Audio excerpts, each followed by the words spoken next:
A lot of passion, understandably anger and sorrow over the Israel-Hamas war. Unfortunately, there's also a lot of misinformation and flat-out lies being spread on social media. And one lawmaker is concerned that Americans may unwittingly give money to charities that finance terrorism. North Carolina Republican Congressman Greg Murphy is asking Treasury Secretary Janet Yellen what, if anything, her department plans on doing to keep U.S. dollars from flowing to Hamas and other terror groups, those charitable dollars. And Congressman Murphy is joining me right now to speak a little bit about that. Is this about people who don't understand that their money will actually go to terrorists? Or are you also concerned about people who are supportive of Hamas, supportive because they're sympathizing with Gaza? In a way, it's both, but primarily individuals who are good-natured. They're wanting to help the individual, especially such as the horror of war that you see on television. They're wanting to help the innocent Palestinian, but fully knowing that so much of that money is actually being funneled under secretive channels to fund the terrorist group Hamas. There are, of course, individuals that want to fund Hamas in this country, sadly enough.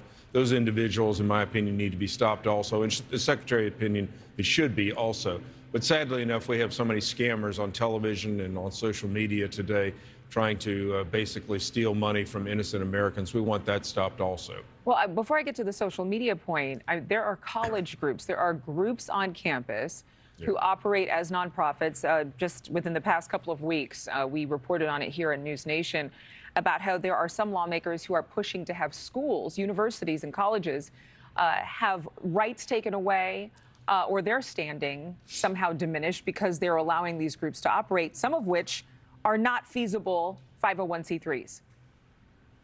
Sure. Well, there's a difference, and I've been very much a very vocal advocate for free speech, and there's a difference between free speech and funding terrorist organizations.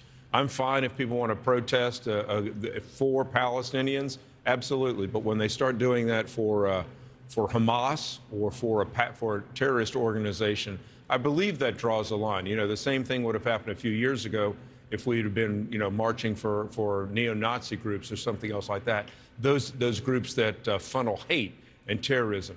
It draws a fine line on that, and sadly enough, this is what's now happening on campuses these days. But how do you know the difference? Where is the line drawn? Because I think a lot of Americans, understandably, are concerned about the war.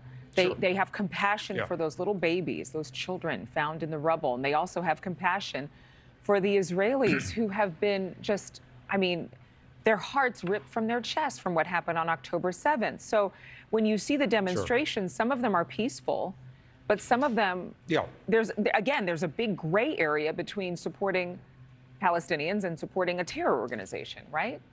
Sure. Yeah, and that gray area has always existed when it comes up to other topics, so I don't know that this is anything new.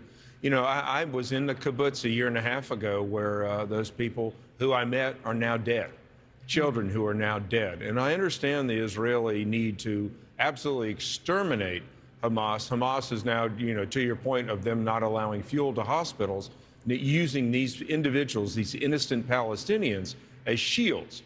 So, yes, I think it's fine, in my opinion, to understand and support the innocent Palestinians. But when it comes to supporting the terrorist group that wants to kill every Israeli, no, that's wrong. And so, yeah, there is a fine line, but one that really needs to be demarcated. So the Treasury Department has already sanctioned several groups. We understand that fund Hamas.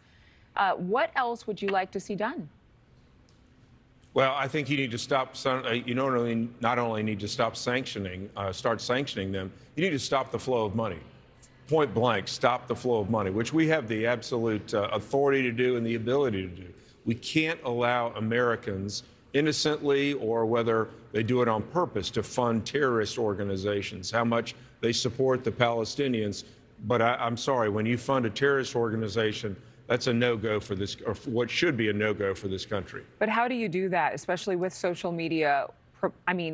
Every post that I see is a fundraiser affiliated with TikTok or Instagram right now. Yeah, well, we can trace where the money's going. We have the ability to do that. Sorry for the earpiece. We have the ability to understand where the money is being funneled to. So, yeah, I think we can absolutely stop it then. We do it when we provide sanctions to do for other causes overseas. We can stop funding for them. We can stop funding for this place also. Thank you for watching. Go to newsnationnow.com to find NewsNation on your television provider. And don't forget to click the red subscribe button below to get more of NewsNation's fact-driven, unbiased coverage.